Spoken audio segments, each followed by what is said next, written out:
천마성의 막내 아들 이화.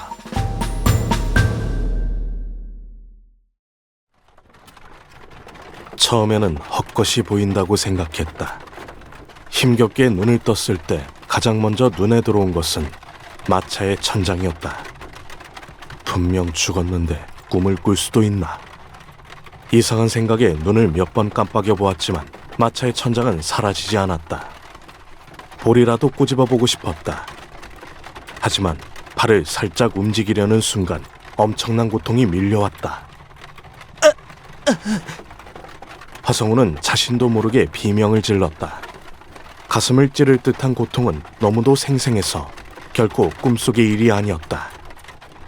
설마 죽지 않았단 말인가? 하지만 그건 말도 안 되는 일이었다. 그건 누구보다 화성운이 더 잘 알고 있었다. 가슴이 그렇게까지 갈라지고 전신 혈맥이 부서지면 설령 대라신선이 와도 살아날 수 없다는 것을. 바로 그때였다. 공자님, 드디어 정신을 차리셨군요. 어? 처음 보는 노인이었다. 근데 화성운을 보며 눈물을 글썽이고 있었다. 누구? 아이고 공자님, 소인입니다. 철노. 웃음도 나오지 않았다. 아무래도 꿈을 꾸고 있는 게 맞는 것 같았다.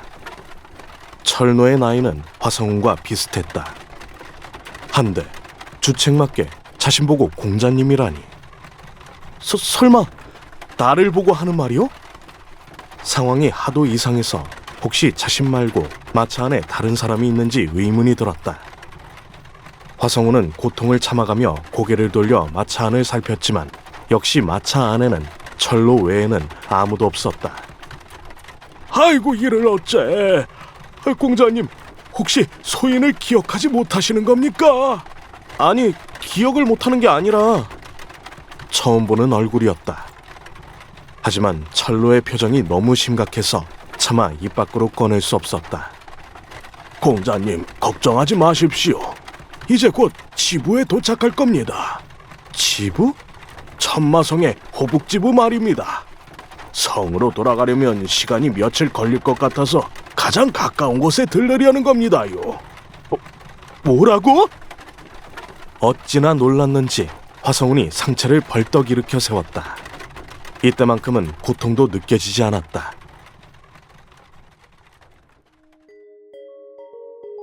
거울 속에 낯선 얼굴이 있었다. 관옥같이 준수한 얼굴이었다. 무엇보다 이제 고작 약관의 나이라는 것. 젊어도 너무 젊어졌다. 몇 번이나 보았지만 여전히 적응이 되지 않았다. 화성우는 죽지 않았다. 지금의 이 준수한 얼굴로 다시 태어났다. 예전의 화성운도 그리 못난 얼굴은 아니었지만 이 얼굴은 전설의 송옥이나 반환이 부럽지 않을 정도로 잘생겼다. 젊어진 데다 준수한 얼굴로 태어났으니 응당 기뻐해야 정상이지만 상황이 그리 간단하지 않았다. 이 몸의 주인은 천마성, 그것도 무려 천마대제의 막내 손자였다. 화성우는 정확히 40년 전 백무진의 몸으로 돌아왔다. 이게 과연 가능한 일일까? 눈앞에 거울을 보고 있으면서도 다른 사람으로 환생했다는 사실이 믿어지지 않았다. 그나마 지금은 마음이 많이 차분해진 상태였다. 처음 이 같은 사실을 알았을 때 받은 충격은 지금도 잊혀지지 않았다. 뭔가 운명의 장난 같은 기분마저 들었다. 단지 직계 혈족들보다 뛰어나다는 이유로 사부님의 무공을 패하고 천마옥에 쳐넣은 자들이 바로 천마성이었다. 더구나 화성우는 이유도 모른 채 인문무공도 익히지 못하는 쓰레기가 되어 20년 넘게 온갖 괄시와 무시를 받으며 살아야 했다. 설상가상으로 억울하게 누명을 쓰고 천마옥에 갇히고 말았다. 누구도 화성운의 억울함을 들어주지 않았다. 힘이 없다는 이유로 화성운은 그렇게 버려진 것이다. 그 원한과 분노를 어찌 잊을까? 어쩌면 그래서인지도 몰랐다. 화성운은 낭인으로 천하를 떠돌아다닐 때 손속에 사정을 두지 않았다. 생사를 넘나드는 싸움을 거듭하며 강우무림에서는 약간의 방심도 있을 수 없다는 것을 깨닫기도 했지만, 엄밀하게 말하면 2번 다신 힘이 약하다는 이유로 누군가에게 짓밟히고 싶지 않았다. 공자님! 그때 문이 열리고 철로가 들어섰다. 그는 거울을 보고 있는 화성운을 안타까운 시선으로 쳐다보며 말했다. 또 거울을 보시는군요. 그렇게 애쓰실 필요 없습니다. 의원의 말로는 기억을 떠올리기 위해 신경을 쓰면 더 기억이 안 날 수 있다고 했습니다. 그러니까 마음 편하게 먹으세요. 알겠네. 아니, 알겠다. 이 몸에 맞는 말투로 바꿔야 하는데 그게 쉽지 않다. 그래도 이 정도면 처음보다는 많이 나아진 상태였다. 적어도 얼굴이 딱딱하게 변하진 않았으니까. 이제 떠날 차비가 다 끝났습니다. 살짝 눈살을 찌푸렸다. 어느 정도 몸이 회복되었으니 천마성으로 돌아가는 게 맞는 거겠지. 하지만 전생의 기억을 더듬어 보아도 백무진에 대한 기억이 별로 없었다. 누가 봐도 이상하게 여길 건 자명한 사실. 그나마 다행이라면 다행인 것은 큰 부상을 입었을 때 머리 쪽에 충격을 받았고, 그 여파로 기억을 잃어버린 척 연기할 수 있다는 것이었다. 화성우는 20여 년 동안 천마성에서 지냈지만 고작 외성의 하급무사일 뿐이었다. 직계혈족을 실물로 본 적도 없지만 그들의 사생활이 화성운에게까지 들려올 만큼 천마성은 그리 호락호락한 곳이 아니었다. 그래도 백무진에 대해 몇 가지 알고 있는 것도 있었다. 이를테면 백무진은 천마성에서 철저히 버려진 자식이었다는 것. 한마디로 태어나서는 안 될 아이였다. 정파의 여엽이었던 어머니와 천마성의 막내 아들이었던 아버지 사이에서 태어났으니 그 결과는 불을 보듯 뻔했다. 아버지는 천마대제 백천기의 기대를 한 몸에 받던 기재였다.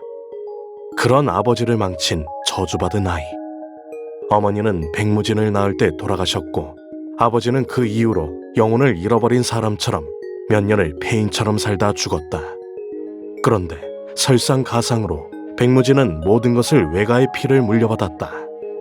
여린 심성부터 준수하게 생긴 외모까지. 그러니 더 천마대제의 눈밖에 날 수밖에 없었다. 이곳 호북지부만 해도 그랬다. 천마대제 백천기가 누군가. 그야말로 만마의 지존으로 마도무림에서는 살아있는 신화나 다름없는 존재였다. 그런 백천기의 막내 손자가 부상을 입고 왔다면 응당 모든 방법을 동원해서 치료를 해야 정상일 것이다. 하지만 지난 며칠 동안 지부장이 몇 번 얼굴을 들이민 것이 전부였다. 의원을 불러서 치료는 하되 딱히 잘 보이려고 노력하지 않았다. 아니, 철저히 무관심하다는 표현이 더 정확했다. 후계 경쟁에서 일찌감치 멀어진 백무진은 썩은 동아줄. 잡는 순간 천길 낭떠러지로 떨어질 수밖에 없는 운명이었다. 아마 백무진의 사촌형들이 다쳐서 왔다면 호북지과가 발칵 뒤집어졌겠지. 철노는 그것이 분해서 몇 번이나 씩씩거렸지만 화성우는 실제 백무진이 아니어서 별 감정이 들지 않았다. 천마성이라.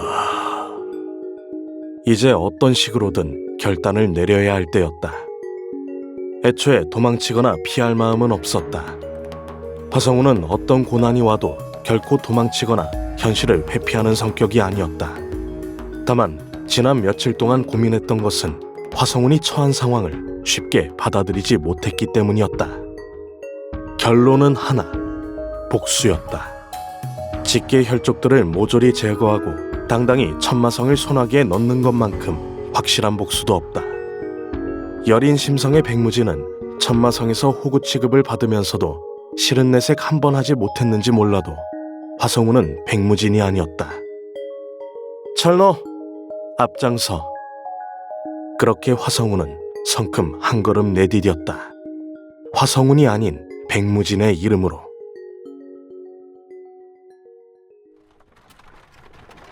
사두마차가 관도를 따라 달리고 있었다. 화성운, 아니 백무진은 아직 부상이 완쾌된 것이 아니어서 사두마차가 흔들릴 때마다 고통이 밀려왔다. 하지만 백무지는 눈 하나 깜빡하지 않았다. 전생에서 낭인으로 천하를 떠돌며 무수히 많은 싸움을 치렀던 그였다. 그 중에는 하수도 있었고 상승의 고수들도 많았다. 당연한 말이겠지만 상대를 쉽게 이겼을 때도 있었지만 정말 어렵게 이겼을 때도 있었다. 그럴 때는 목숨이 넘어가기 직전까지 큰 부상을 당하곤 했는데 그런 일을 몇 번 경험하다 보니 이제는 고통에 무감각해진 것이다. 철너, 궁금한 게 있는데 내가 부상을 왜 당한 거지?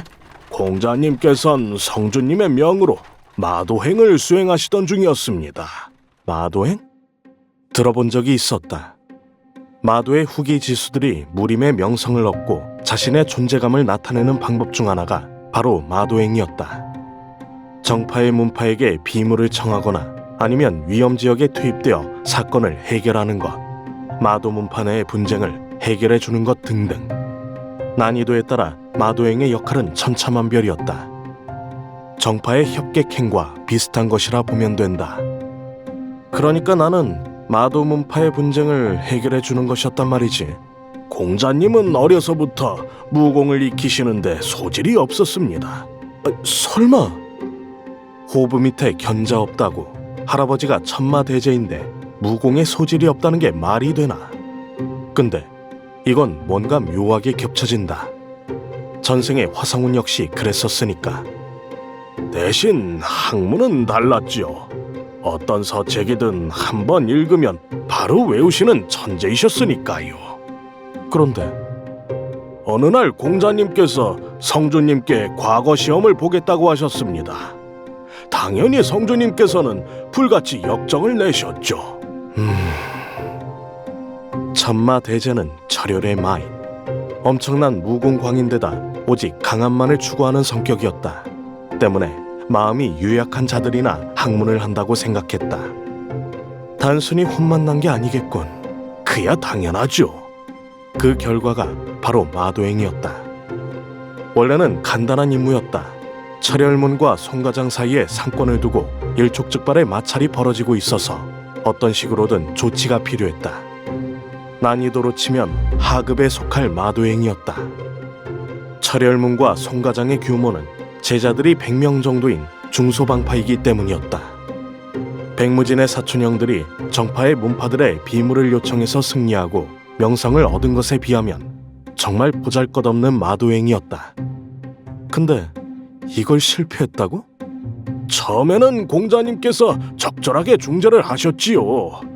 그런데 갑자기 철혈문에서 모집한 낭인 중 한 명과 시비를 붙는 바람에 그만... 백무진은 눈살을 찌푸리며 붕대로 칭칭 감은 가슴을 내려다보았다. 왼쪽 가슴이 길게 갈라져 있었는데 조금만 옆으로 베어졌다면 그 자리에서 즉사했을 것이었다. 아니지, 분명 죽었을 것이다. 전생에서는 이맘때쯤 백무진의 죽음으로 천마성이 발칵 뒤집어졌던 기억이 떠올랐다. 내버린 자식이라도 천마성의 직계의 혈족이기 때문이었다. 그렇군. 아무래도 백무진이 죽은 직후 화성운의 영혼이 백무진의 몸에 들어온 것 같았다. 어떻게 그게 가능한지는 여전히 의문이지만 더 이상 결론도 나지 않는 일로 심력을 소모하지 않기로 했다. 낭인이라. 백무진이 한심한 건 확실했다. 중소방파에서 고용할 수 있는 낭인의 수준이 얼마나 된다고 낭인의 손에 죽는단 말인가. 전생의 화성운은 10여 년 동안 낭인으로 세상을 떠돌아다녔었다. 그래서 낭인에 대해서는 누구보다 더 잘 알고 있다고 자부한다. 낭인이 아니다. 혹시 그런 건가? 머릿속으로 무언가 떠올린 백무진은 차갑게 웃었다.